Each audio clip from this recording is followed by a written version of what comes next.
श्री गणेशाय नमः। द्वितीय खंड, तृतीय अध्याय। शिवा पार्वती द्वारा महाशक्तियों का प्राकट्य वर्णन। महाशक्तिमय शिवा ने सुना कि अकेले शिवानंद पर असंख्य वीरों ने शस्त्र प्रहार किए हैं और वह बालक अकेला ही अविचलित होकर उनका सामना कर रहा है, तो वे अत्यंत क्रोधित हो उठी। उन्होंने सोचा, एक छोटे से बालक पर ऐसा अत्याचार, उस निष्ठावान वीरपुत्र की मुझे अवश्य ही सहायता करनी होगी। ऐसा निश्चय कर उन्होंने तुरंत ही दो महाशक्तियों को प्रकट कर दिया। इसमें से एक काजल के पर्वत जैसी विशालकाय, भयंकर एवं खुले हुए मुख विवीर वाली तथा दूसरी विद्युत के समान ज्वालामयी थी। उनकी अनेक भुजाएं थी। शिवा ने उन्हें आज्ञा दी, जाओ द्वार पर गणेश की सहायता करो। महाशक्तियां चल पड़ी। उस समय तक देवगण आदि पुनः संगठित होकर पुनः आ डटे हुए थे। यह देखकर दोनों शक्तियां सक्रिय हो गई तथा प्रथम शक्ति देवगण आदि द्वारा छेड़े गए आयुधों को अपने मुख में ले लेती और फिर उन सब पर भीषण अस्त्रों की वर्षा करने लगती। दूसरी शक्ति विपक्षियों पर प्रहार करती हुई अनेक भयंकर यातना देती हुई त्रस्त करती। इस प्रकार दोनों महाशक्तियां अपने अमोघ प्रहारों और भयंकर कर्मों से अद्भुत लीला करने लगी। किंतु वे देवियां अभी प्रत्यक्ष और कभी अप्रत्यक्ष रही थी तथा पार्वती नंदन ने निरंतर अकेले रहकर ही विपक्ष की असंख्य सेना को रौंद डाला।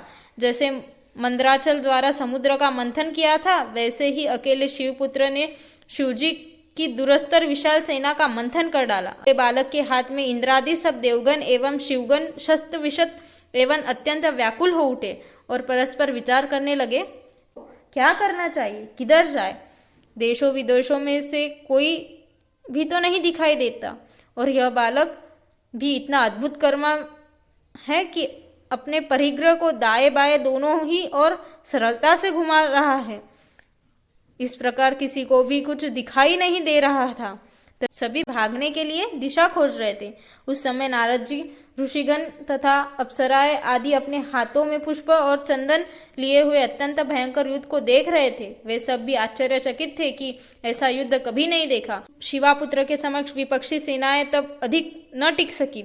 समस्त वीर अपने अपने प्राण लेकर जिधर उधर मार्ग मिले उधर भाग रहे थे, किंतु उस स्थिति में भी स्वामी कार्तिकेय रण क्षेत्र से न हटे। वे धैर्यपूर्वक युद्ध में डटे हुए थे। शिवापुत्र के समक्ष विपक्षी सेनाएं अधिक टिक न सकी। समस्त वीर अपने अपने प्राण लेकर जिधर उधर मार्ग मिले उधर भाग रहे थे, किंतु उस समय भी कार्तिक वहां रण क्षेत्र में खड़े हुए थे। वे धैर्यपूर्वक युद्ध में डटे हुए थे, किंतु उनके भी आयुध कट कट कर गिर रहे थे। अंत में अपने समस्त शस्त्रों को निष्फल देखकर उन्हें भी वहां खड़े रहना निरर्थक समझा और युद्ध क्षेत्र छोड़कर वहां से हट गए। सभी आहत एवं भयभीत देवगण आदि भगवान नीलकंठ की शरण में जा पहुंचे। उनके चरणों में दंडवत प्रणाम करते हुए बोले, त्रिलोचन रक्षा कीजिए। अब तक अनेकानेक युद्ध हमने देखे, किंतु ऐसा तो कोई भी नहीं देखा ना सुना कि अकेला एक बालक असंख्य देवगण, प्रथमगण और शिवगणों को पराजित कर रहा है। उनके महान पराक्रम की तो धाह ही नहीं है। अब आप ही कोई उपाय कीजिए जिससे उस पर विजय प्राप्त कर सके। शिवजी का युद्ध के लिए गणेश की ओर जाना। भगवान शंकर ने देवताओं और अपने गणों की आर्त पुकार सुनी तो क्रोध से भयंकर हो गए। उनके नेत्र लाल हो गए, बाहें चढ़ गई और भुजाएं फड़क उठी। वे तुरंत ही गणेश की ओर चल गए। यह देखकर समस्त देवता और शिवगण भी उनके पीछे पीछे चल पड़े। देवताओं ने शिवजी को युद्ध के लिए तत्पर देखा तो उनके पावन चरणों में प्रणाम करते हुए पुनः युद्ध में कूद पड़े। इस बार भगवान विष्णु भी गणेश जी के सम्मुख जा पहुंचे। युद्ध आरंभ हुआ तो गणपति के दंडक प्रहार से व्याकुल होकर युद्ध से हट गए। शिवजी ने देखा कि भगवान श्रीहरि को भी पराजय का मुख देखना पड़ा, तो वे देवराज इंद्र से पहले ही साहस छोड़ चुके थे। शिवजी ने देखा कि भगवान श्रीहरि को भी पराजय का मुख देखना पड़ा और देवराज इंद्र तो पहले ही साहस छोड़ चुके थे, तो वे सोचने लगे कि इस बालक पर कैसे विजय प्राप्त की जाए। धर्मयुद्ध द्वारा तो इसका कोई वश में आना कठिन है। इसलिए उसके साथ कोई चाल चलनी पड़ेगी। यदि यह मारा जा सकता है तो केवल छल से ही। अन्य कोई भी उपाय संभव नहीं है। ऐसा निश्चय कर शिवजी अपने विशाल सेना के मध्य जा खड़े हुए। उनके संकेत से भगवान विष्णु भी वही आ गए। संगीत का वातावरण बना जिसमें शिवगणों ने नृत्य आरंभ कर दिया। तभी विष्णु बोले, नीलकंठ, आप यह तो मानते ही है कि इसे छल के बिना मारना असंभव है, तो मैं इसे मोहित किए देता हूँ, बस तभी आप इसका वध कर देना। शिवजी ने विष्णु का सुझाव स्वीकार कर लिया। त्रिलोकनाथ हरिहरि के विचार को पार्वती जी के दोनों महाशक्तियों ने जान लिया और वे गणेश जी को अपना पराक्रम प्रदान कर वही अंतर्ध्यान हो गई। इधर भगवान विष्णु शिवजी का स्मरण करते हुए गणेश जी को मोहित करने लगे। फिर शिवजी ने अपने हाथ में त्रिशूल उठाया और प्रहार करने को हुए। तभी गणेश जी ने अपनी महामाई माता पार्वती जी का स्मरण कर शक्ति प्रहार किया।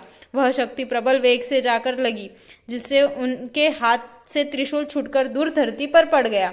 अपने त्रिशूल की यह दुर्दशा देखकर दशभुज शिवजी अत्यंत क्रोध में भर उठे। अपने त्रिशूल की यह दुर्दशा देखकर दशभुज शिवजी अत्यंत क्रोध में भर गए। उन्होंने अपना धनुष संभालने का प्रयत्न किया। जब तक शरण संधान का प्रयत्न किया गया, तब तक गणेश जी ने अपने परिग्रह का तीव्र प्रहार किया। इस प्रकार उनका वह धनुष्य भी दूर जा गिरा। इस प्रकार में उनके एक ओर से 5 हाथ आहत हो चुके थे, इसलिए अन्य 5 हाथों में उन्होंने 5 त्रिशूल संभाले, किंतु उनके प्रहार से पूर्व ही गणपति के परिग्रह प्रहार द्वारा वे निष्फल हो जाते। इससे शिवजी बड़े चिंतित हुए। उन्होंने सोचा, इस बालक ने जब मेरी ही ऐसी दशा कर दी है तो अन्य देवताओं को और गणों की क्या ही बात थी। शिवजी इस प्रकार विचार करते हुए खड़े थे। इसी समय गणेश जी ने अपने परिग्रह प्रहारों से देवताओं और शिवगणों को पुनः विचलित कर दिया। इस कारण शिवजी के समीप रहकर युद्ध के लिए प्रस्तुत देवसेना और शिवगण अपने अपने प्राण लेकर विभिन्न दिशाओं में भागने लगे। गणेश जी को इस प्रकार अत्यंत उग्र और अजय देखकर भगवान विष्णु कह उठे, यह बालक धन्य है, अत्यंत शूरवीर, महाबली और युद्धप्रिय है। इसकी समता कोई भी देवता, दैत्य, राक्षस, गंधर्व आदि नहीं कर सकता। तीनों लोकों में यह अनूप तेज, रूप, शौर्य एवं गुणों से संपन्न है। भगवान विष्णु इस प्रकार कह ही रहे थे कि गणेश जी ने अपना परिग्रह उठाया और उन पर प्रहार कर दिया, जिससे कुपित हुए श्रीहरि ने अपने चक्र को प्रेरित कर परिग्रह को 2 खंड में कर डाला। तब गणेश जी ने टूटे हुए परिग्रह को उठाया और विष्णु पर प्रहार किया, किंतु गरुड़ ने उनका वह प्रहार भी निष्फल कर दिया।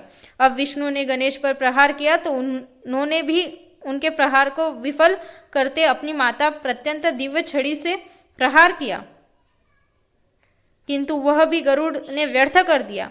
इस प्रकार अवसर का लाभ उठाने के लिए शिवजी ने गणेश पर अनेक त्रिव्यतम त्रिशूल का प्रहार किया। इस समय गणेश जी उनकी ओर से असावधान थे, इसलिए प्रहार को बचा न सके। त्रिशूल उनके कंठ पर जाकर लगा, जिससे उनका मस्तक हटकर जा गिरा। गणेश जी का मस्तक कटते ही देवता हर्षित हो गए। शिवगण भी उल्लास में झूम उठे। भगवान शंकर का जय जयकार होने लगा। धरती पर वादों के साथ नृत्य संगीत चलने लगा।